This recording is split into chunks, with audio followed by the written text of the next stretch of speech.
Like, I'm so happy I failed in that moment, you know, even though at the time I was gutted. I feel like we put so much pressure on ourselves. Like, you have to have a side hustle. You see everyone around you like doing something, being successful. I think I wanted any job at a magazine. I was like, I will be the, you know, mail girl. So, you know, for me, I was like, getting that job was, you know, it really was the pinnacle of my career.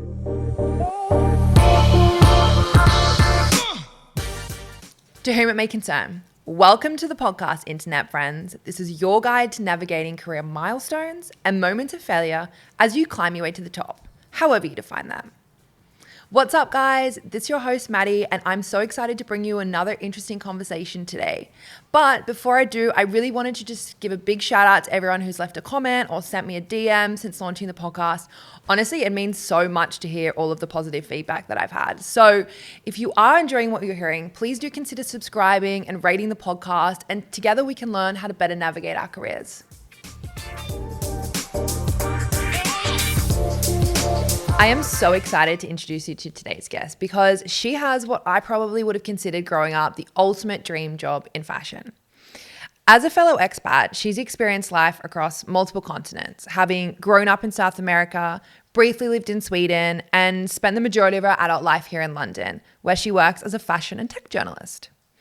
She is currently the digital editor at Hello Fashion, but her career boasts a really impressive list of prestigious publications. So everything from UNILAD, Evening Standard, Harper's Bazaar, and Vogue. But while her job might seem like the ultimate dream role, with invitations to exclusive press events like the Chanel fashion show or dinners with Cartier, there's a lot more that goes on behind this Instagram-worthy career. Publishing and fashion is one of the most competitive industries to work in. The roles are limited and the shape of the industry has changed so much over the past 10 years. So she's going to give us an insight into the truth behind the myths and how much determination, resilience, and passion it really takes to make it. But that is not all. Natalie's passion goes beyond the glamorous side of the industry, and she's created a community called The Modems, where it's a go-to source for fashion and tech with stories really presented in a way hyper-relevant to women.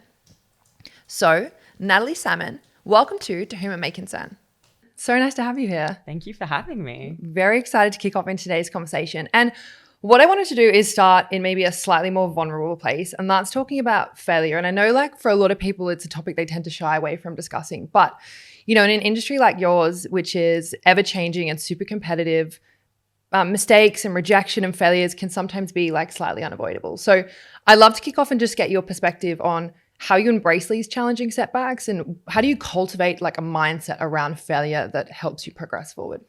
It's funny because I remember like my first big failure. It was after university. I just graduated politics. I think it was like around the financial crisis, the first one. And I applied for a job at Condé Nast. I applied for a sales role, like selling advertising. And 3 of my friends got the job. Oh, wow. And I did not. And I remember feeling like the biggest failure in the world. I was literally like, oh my gosh, like, all of my peers have been able to get this job and like I haven't.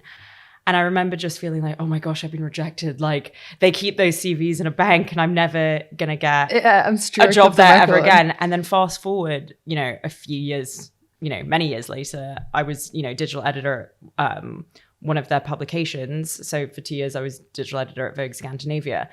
And it's just so funny. Had I actually got that job, I would have stayed in sales and advertising, which is obviously great if that's what you want to do. But I wanted to go into the editorial side. So that would have actually completely changed the course of my career in a way that, you know, I wouldn't have been happy with.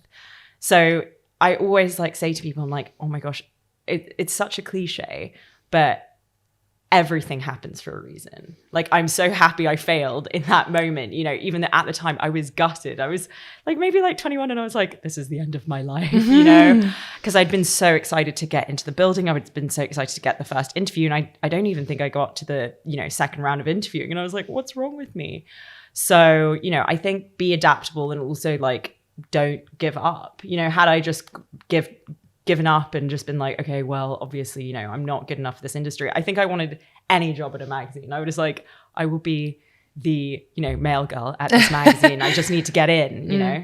So yeah, I don't know if that answers the question. No, definitely. I think it just goes to show like you just need to trust the process sometimes. Trust the process. You will be in the right place at the right time. And I think everybody has somewhat of a story like that at some point in their career that's like that sliding door moment where you're like, had it have been something else or a different pathway, it might not be where I am today. So I want to talk a little bit about your career kind of more holistically. I know you originally started out in a different place to where you are now, not even in sales, in something else. Earlier in your career, you were in social, but now you're actually a digital editor, which for those of you who might not know, and don't tell me if I butcher this, but it's a bit more of a journalism role. You're kind of writing content for the online platforms. A lot of people struggle with that moment in their career when they decide suddenly that they want to pivot. So whether that's finding a new role in the same company, in a different industry, a completely different job altogether. I would love for you to share a little bit about kind of where you started off in social and how you were able to make that transition into a more journalist-focused role. Yeah, so actually it's a really good one because it was really difficult to kind of make the change. Essentially what happened was after uni, I decided that I wanted to go into journalism, and I did a master's at City University in broadcast journalism, so which is more like TV and radio. And then again, I found it really hard to like find employment. And at the time, I really enjoyed on my master's. There was a lot of like digital journalism courses, and I mean, like everyone else, I like had like 3 blogs, like growing up, fashion blogs. We all had a fashion blog.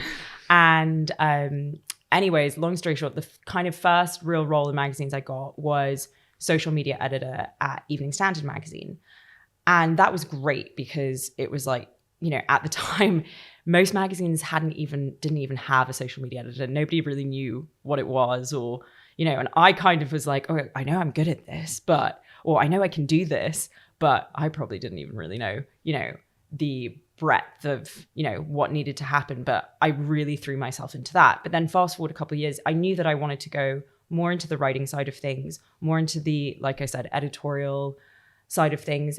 And I found that actually being a social media editor, as great a job as it is, you don't get to do that much writing. You're more focused on, growing a brand's community, social platforms. Posting those reels. Posting those. At the time, it was like Facebook was the biggest one, which is crazy now that I think about it. At the time, it was all about Facebook and Instagram. Anyways, then I got the job at Harper's Bazaar, and I was social media editor at Harper's Bazaar. And again, I realized I really wanted to do more writing. And I was very lucky. I had 2 very amazing, supportive bosses, Sarah Kamali, who's digital editor at Harper's and still is, and Justine Picardi, who at the time was editor-in-chief. And, I was super into writing about tech. And I just pitched them the idea of, I would love to do more writing around technology. And at the time, Harper's didn't actually have a space in print for tech. So they kind of, let me start writing about tech online. So there was like a column called Tech Accessories. So I'd update that like weekly. And I was just so happy to have a byline. I was so happy. I was like, oh my gosh, like you've made it. I've made it. And that was kind of the start of being like, okay, I can do this, getting more writing, did a lot of that, did it for print as well. And then when I, decided to move to Sweden, I applied for the role of digital editor at Vogue Scandinavia, and made the transition. But I wouldn't have been able to do that had I not had any writing experience.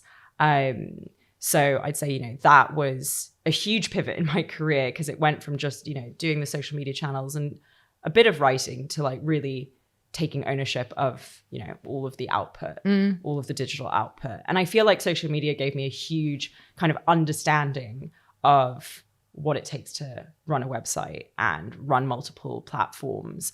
But yeah, that's how it was. I just pretty much, begged to start writing. Yeah, I guess it's like proving the value that you have in that like shift, whether it's like in writing or another industry, proving yourself before you can kind of get to that point. Interesting. But I think, I had very, very supportive people around me, and, I felt very,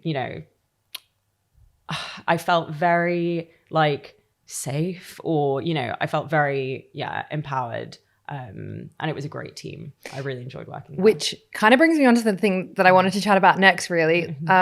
You know, you work in fashion, but not only that, fashion journalism. And for many people, this is a dream job for working for publications like you have, like Harper's Bazaar or Vogue, especially for those that are super passionate about fashion. But there's plenty of portrayals of the industry in media where we see the working environment as kind of less than desirable. You know, movies like Devil Wears Prada, as an example, obviously painted super toxic and highly competitive, where women are kind of climbing over the top of each other to get the job. What is there any truth in that? Kind of number one, like what's been your experience working in an industry like this? It's so funny because I haven't experienced, and this isn't just like a PR answer, like I really haven't experienced that at all. Like I had really great bosses and great teams and like people who are like super uplifting. And like at Vogue Scandinavia, you know, like Martina, I always call her like who's the editor-in-chief of Vogue Scandinavia. She's like a second mum. You know, when I was going through, you know, some really like difficult times in my life, she was like, you know, super understanding, super kind. I'll say the only thing that's like it actually has in common with that film is people do get dressed up for work. And actually I have had some bosses where I'm like, oh gosh, I need to like kick off my trainers, I should put heels on. My gosh. Martina comes to mind, like you always wanted to look good for her. But yeah, no, I've actually found like I've made some of my best friends in this industry. You know, my first job at Evening Standard, I worked with Lily Worcester, who's now beauty editor at Tatler. And she's like, you know, one of my best friends. So like, we still meet up with people I still meet up with people from my old teams. Like I still go for like coffees and drinks with people from Evening Standard. I still, you know, I had two of like my friends from Vogue Scandinavia. They were in London for a shoot and we all went out for drinks. Like, we see each other, like it's really friendly. I don't know where this comes from. I love that is the truth behind your experience though. I mean, seriously, like I've loved it. Like I've made such close friends in the industry. Like, I don't know, I've felt like, you know, I feel so lucky to have this job because it was my dream job growing up. Like if you told me age 15, oh, you'll work at a fashion magazine one day, I wouldn't have believed you because, you know, I just didn't think, I didn't have any like family or I didn't know anyone in the industry. I thought you had to know someone. And, you know, I was like the typical like 15-year-old with like, oh, all the pictures on my wall. The collage like, of the ripped out magazines. Yeah, ripped out magazines on my wall. Like, but I just never thought it was a career option. So I guess how has like the value of building that network really enabled you to like go between roles and succeed in this industry then? And like, what's your advice to people who aren't maybe as confident putting themselves out there? I know we've talked about it in the past, like you're an expat, I'm an expat. We're kind of naturally better at like putting ourselves in uncomfortable situations and making new friends or colleagues or whatever it is. Yeah. Like how have you navigated like networking in your experience? Oh, well, I think networking is super important. And I mean, when I needed to move back to the UK, my network were the people who got me in touch with the publishing editor at Hello Fashion. To, you know, that's how I got my job, was through my network. I mean, everyone you meet at different events, you know, I used to go in and not really realize I always like making friends. Like I think I'm like a Leo. I'm a really like, I like, you know, some people recharge their social batteries. Oh, mine is like with people. Yeah. Some people recharge their social batteries by like staying in. I recharge my social batteries by like going out and seeing like 10 friends for dinner. 100%. You know, so I really enjoyed the social aspect of my job, especially at the beginning. Now I'm getting a bit like old and tired, but, but yeah, like the networking, it's such a thing. And it's also like, you know, every single person you meet, you know, you don't know where they're going to be in a couple of years, you know, and also this is a really small industry. So everyone knows each other. And like these people are, you know, your allies, they'll be your like best friends. And also, you know, I say it even like there's 2 girls on my team now and I'm like, go out, make friends with the other magazine editors, make friends with the other journalists, like just go and make friends with as many people as possible when you go to an event because it's just so important. And also I think there's been a huge shift of like, you know, the whole breaking the glass ceiling thing, it's transitioned into like women, uplifting women. Like I find that everyone I've worked with at least is super supportive. They want to see you succeed. Like people want to help each other out. Like I've got like 2 WhatsApp groups. One is called Female Founders, which was set up by Daisy Natchball, who is the founder of The Deck. And it's like 200 women and we all are in there and we just like text each other advice. Oh, I need a videographer. Does anybody know a good one? Yes, here's an amazing one. Oh, does anybody know where I can get a great studio for this? Does anybody know a great cocktail maker for an event? And literally, like, you know, that's what I mean. This is a really supportive industry. And especially, you know, it's a very female-focused industry. I find people are, you know, the network that I have, I rely on all the time. Yeah, well, they say your network is your net worth. So it really goes to show that's true. I think like that really rings true in many industries, right? Like I obviously work in like tech marketing and have worked at Facebook, and it's obviously a huge company, but now everyone sadly has been made redundant for most of their roles. But it means everybody has gone into different roles in different companies that eventually maybe you could get a job at that company, whether it's like TikTok or whatever in the tech industry. So I think I definitely am a big believer in like building those friendships and like continuing to keep up with them, especially when you're all working at a similar kind of level and you kind of go on to grow up into kind of big boy or girl roles. So yeah. I want to move on to Vogue. I know you touched on it a little bit. It's obviously like an incredible job, but you can't help to, if you look at your CV, you can't help but notice that you left Vogue Scandinavia at arguably a fairly important time for the brand. You know, they had only recently launched their first print edition with Greta Thunberg on the cover.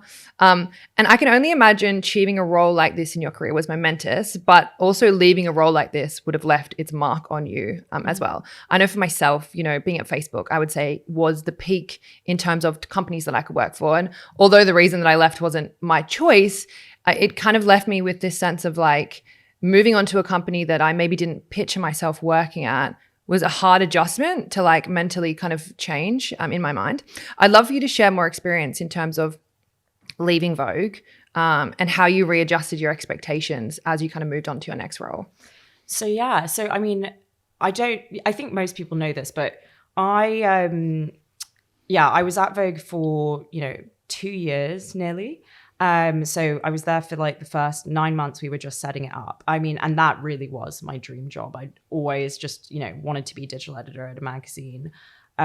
So, you know, for me, I was like, getting that job was, you know, it really was the pinnacle of my career. I was like, wow, like, you know, I remember pinching myself. I would go to like fashion weeks, and all of a sudden I was sitting like, not front row, but like second row, sometimes front row, and just being like, wow, like I can't believe I've achieved this. And like, I really took stock of those moments. But because I was married and then, you know, we separated, and that was the decision was a completely personal one to move back to the UK. So that was the reason for leaving.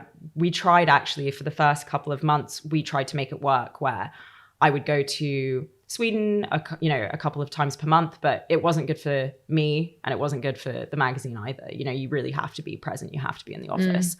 So anyways, it was a really difficult decision. And again, Martina, my, you know, former editor, she was so supportive, so kind. Everyone knew that it was like a really tough time personally. So yeah, and I just kind of realized like, I've got to come back here where I've got friends, you know, like a support system, my sister I'm very close to. So that was the reason for leaving Vogue, because a lot of people ask the same question, like, why did you leave? You know, it's Vogue, you don't leave Vogue. And I was like, yeah, well, you know, it was definitely like personal reasons were the thing that made me leave. But I was actually very, very happy and very lucky.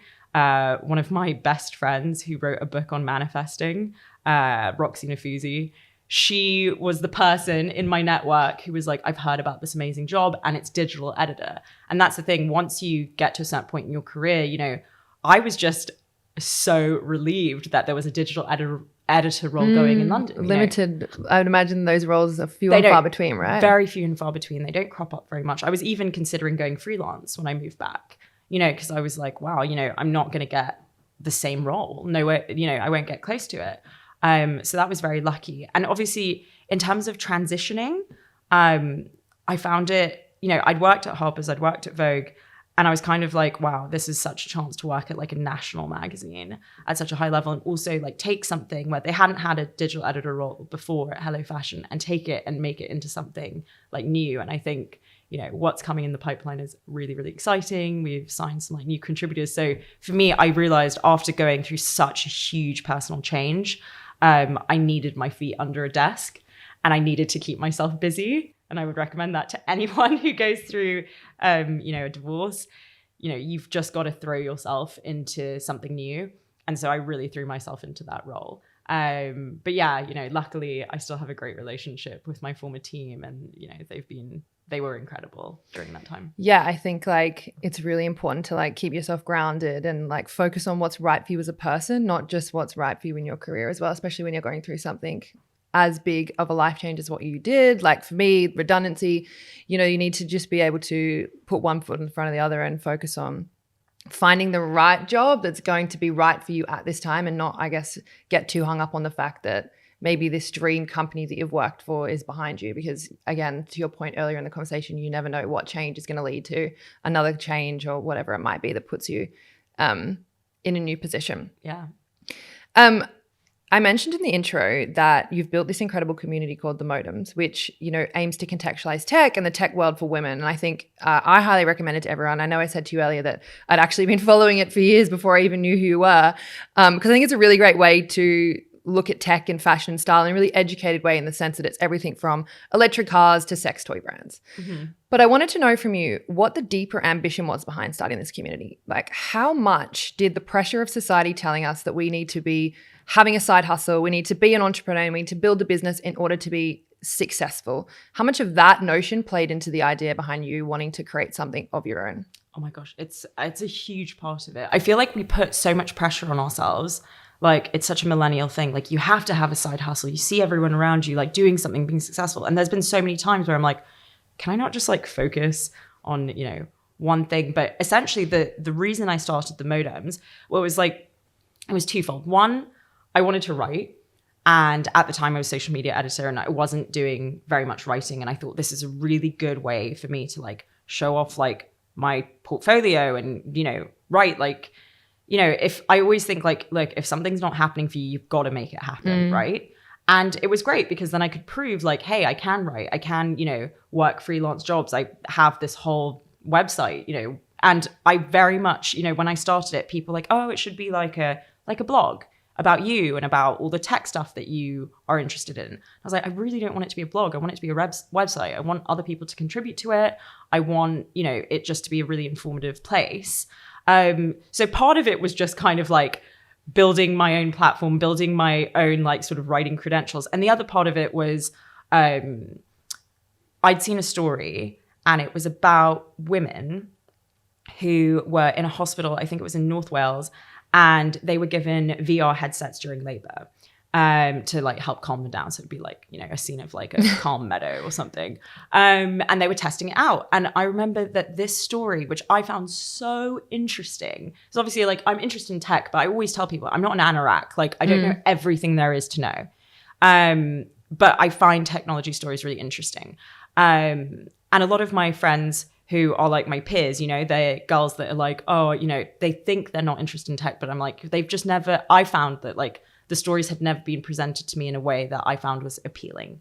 So this story comes out and it was given a little bit of coverage in Daily Mail, like online tech section, a little bit of coverage on BBC, but a lot of the big tech sites, I don't want to call anyone out, but a lot of the big tech sites I visit every day, like, Wired, The Verge, I didn't really see stories like that on there. And I was like, all of my friends would find this interesting, not just the ones who are interested in tech news, but like all of my friends would find this an interesting story. Why isn't it getting more coverage? And I literally said that to a friend. And I was like, I can't pitch this to my editor at Harper's Bazaar because, I work at a fashion magazine. Where does this story live, And so I just thought, yeah, I really want to create somewhere where these stories can live and I can just keep updating. Also, my personal Instagram, I kept posting about tech and I was like, I think I'm starting to bore people. I need to like make another account for this. But I know that your point was more about the pressure to start a side hustle. I did feel that pressure. I still feel that pressure. I feel like, oh gosh, I have to make this really successful because so many of my friends around me have these incredible side hustles. And yeah, I'd say those are the factors at play. But I'm really glad that I have it because it's such an outlet. And every time I see an exciting story, I'm like, I go gaga for it. Like, okay, yesterday, it was revealed that like Barbie Pink. Oh my gosh, I saw that on your thing this morning. Yeah, so it was revealed that National Geographic found that the color, that hue of Barbie pink might be the oldest color in the world. And that's more of a science story, not a technology story. But again, I was like, you know, if you present these stories in a way, and, you know, it doesn't mean that like women need to like pink. That's not what I'm saying. But I was just like, oh, that's a fascinating story. Yeah, like, you just contextual. I think you do a really nice job of contextualizing it to like our lives and what's happening in culture and that sort of thing, rather than it just being like, oh, here's an update about the latest thing that like Instagram's released or the latest thing on AI. It's like, how do you make this like relevant for women and your audience more broadly? So it's no denying, if you look at your Instagram, that it feels very glitz and glamour, right? Like from attending Chanel fashion shows to lunches with Cartier, it's seemingly that you're always attending these glamorous events. But I guess I want to know at what cost or what payoff this is. Like for me, I'm also in an industry where we have to often attend things after work as a part of our job. For example, this month I had a work trip to Paris, then Madrid. I had an influencer dinner, which I wasn't the influencer at, by the way, a premiere at the Oppenheimer, and then attended a live podcast show that we sponsored. Wow, you have a glamorous life. Which I know it sounds glamorous and all of that. And like, honestly, if I compare it to my partner who works in construction, he would be lucky to get a free coffee in the office. But I think the point is like, it's exhausting and it ends up taking so much extra time out of your personal life to go to these events to like build a network or build relationships or recognition.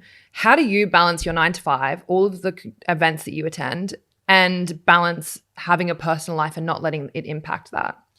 It's a really good question. Actually, a couple of years ago, I made a rule, which was I am never missing a friend's wedding or a friend's birthday ever again. So that's like my hard rule. It doesn't matter if it's like London Fashion Week. It doesn't matter if it's, you know, whatever it is. Like I won't miss those key moments. And then another thing is, it's funny because a lot of these events, one, you know, they're advertisers and it's really important for the brand I work for or the magazine I work for me to me or someone on the team to be at those events. So it is a big part of the job. But also, you know, what people don't really realize is you'll go to something like, you know, a Lancôme lunch or maybe a drinks after work. And I never stay longer than half an hour. You know, I'll go in, I will, you know, say hi to the brands, like catch up with friends that are there. And then I'll go and, you know, see my real, not real friends, but, you know, my friends outside of work.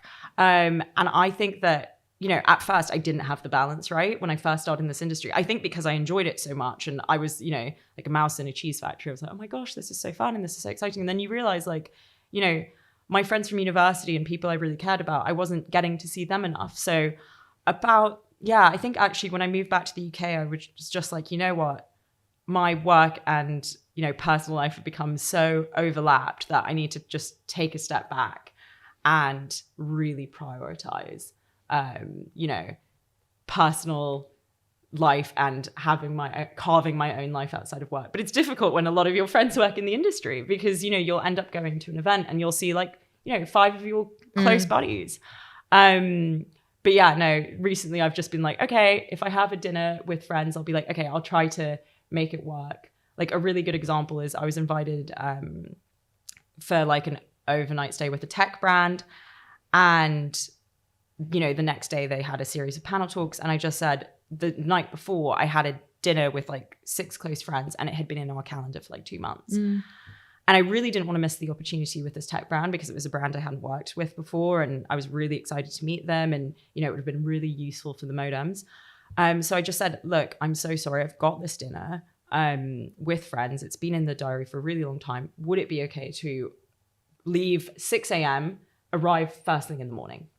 And they were like, yeah, of course, that's totally fine. So I think, you know, that's been the way I've tried to kind of keep the balance. Finding the boundaries, I think, is really important. Exactly. But yeah, I'd say that was, you know, and it's actually like improved my life a lot. I've taken more time to, you know, kind of have a personal life.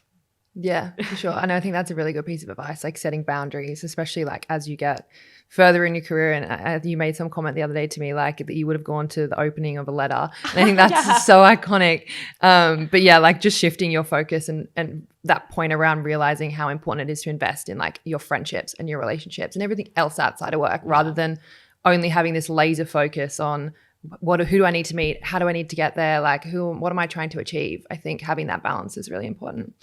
We're running out of time, but I wanted to end on a note where I kind of flipped the first question on its head a bit. And instead of talking about failure, we're talking about success. So growing up, you moved around a lot, different cities across Europe. You've switched roles, you've switched industries, and no doubt what you deem as success has changed along the way. How have you let your ambition and definition of success lead you and help you progress throughout your career? Gosh. Okay. My definition of success, I mean, when I was younger, like any job at a magazine would have been success, right?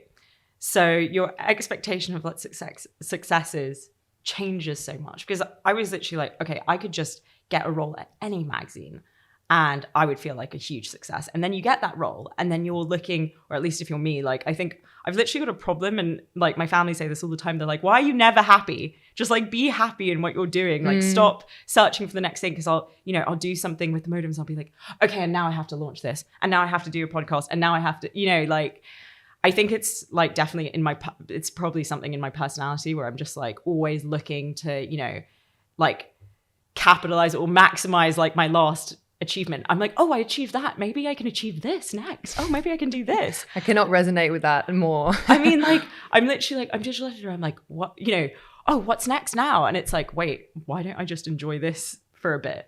But I always feel like that. And I think, for me, like the definition of success now, I'm like, okay, how do I make more money? How do I make enough money to, set myself up for life? What should I be investing in?